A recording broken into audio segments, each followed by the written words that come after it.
කොහෙද මොන්නේ? උඩට මයික් 1 2 3 4 5 6 7 8 9 10 මේ බව දන්නේ එකමුතු බෞද්ධ සමිතියේ විචාරණික ගිලන් රතියයි. මහා බක්මා තොරණ රාජා අද දින වැරදි. බක්මාසි නෙමෙයි වෙසක් මාසි. මහා වෙසක් තොරණ රාජා මේ මම ගෙදරට ඇවිල්ලා මහා වෙසක් තොරණ රාජා අද රාත්‍රියට සියලුම සිනමා හල්වලදී ප්‍රචාරණය කරේ. සිනමා හල්වල නෙමේ තොරණ ප්‍රදර්ශනය වන්නේ පන්සල් භූමියේ තමයි තොරණ ප්‍රදර්ශනය වන්නේ. තොරණ ගැන කතා කරනවා නම් අපි බලුම 45000ක් දාගෙන තමයි මේ තොරණ බලු 47997යි. එහෙම කොහොමද? ඊයේ තුලම් මාදිර විදුනනේ. කුණුහරුප දන්නවද? මම කියන්න. එපා උකින් කියන්න. කුණුහරුප කතා නොකර මලි තොරණ විස්තරය කියන්නකෝ. මොනවද කරන්නේ අප්පා? අත්ත වශයෙන්ම මේ වැඩ කටයුතු වලදී වෑර් බලුක් ගන්න අපි හાર્ඩ්වෙයාර් එකට ණයයි. ඒ කියන්නේ අපි පට්ට ණය ගන්න. හાર્ඩ්වෙයාර් එක රජේ ණයයි.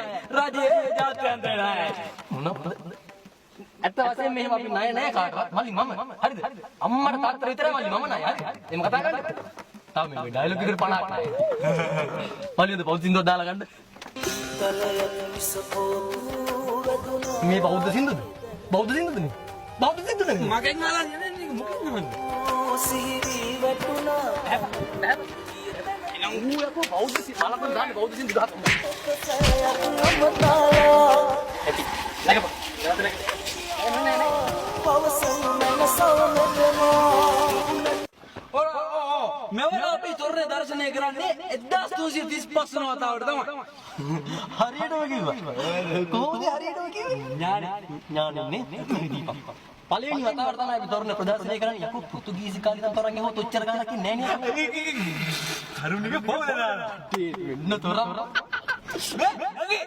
සබන් කාලේ පල්ලවන්න.